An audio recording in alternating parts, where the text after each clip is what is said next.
Good evening, everyone. It brings us the warmest of hearts to welcome you all to the 2017 State of the Black Tech Ecosystem.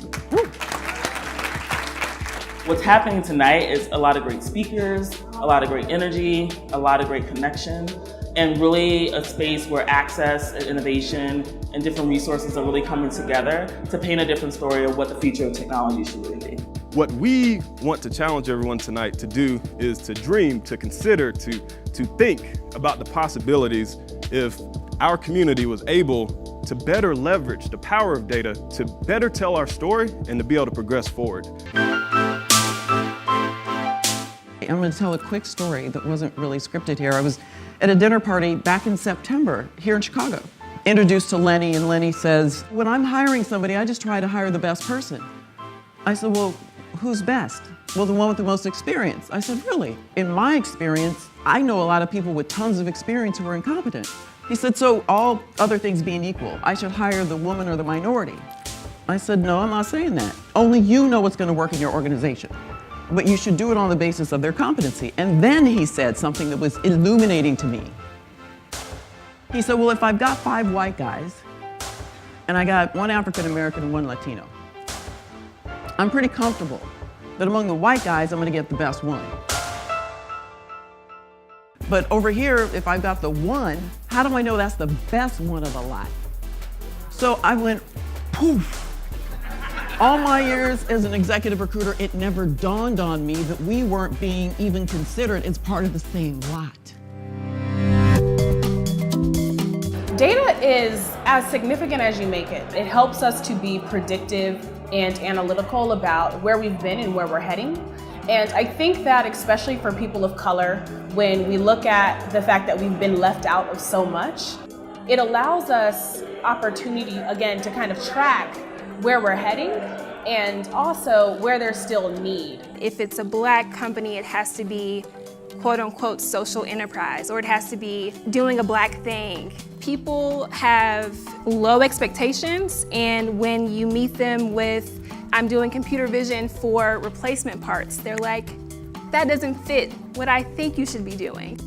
My experience for 3 years of my life when trying to get funding was I got asked one question. And the question is, do you really do this?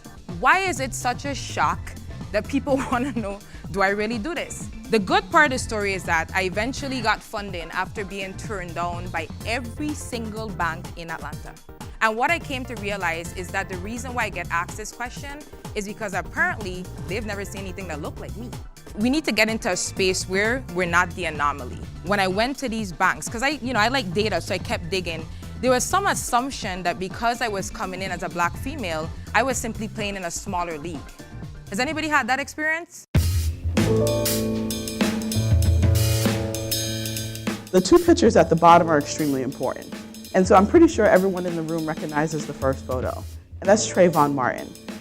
And what most people don't know, because the media had all these different stories to tell and all these photos to paint, from him smoking marijuana to him holding a gun, Trayvon was in a STEM program. The technology, the innovation, the activity that we're talking about is not fast enough to stop bullets. But it should be, and it definitely can be.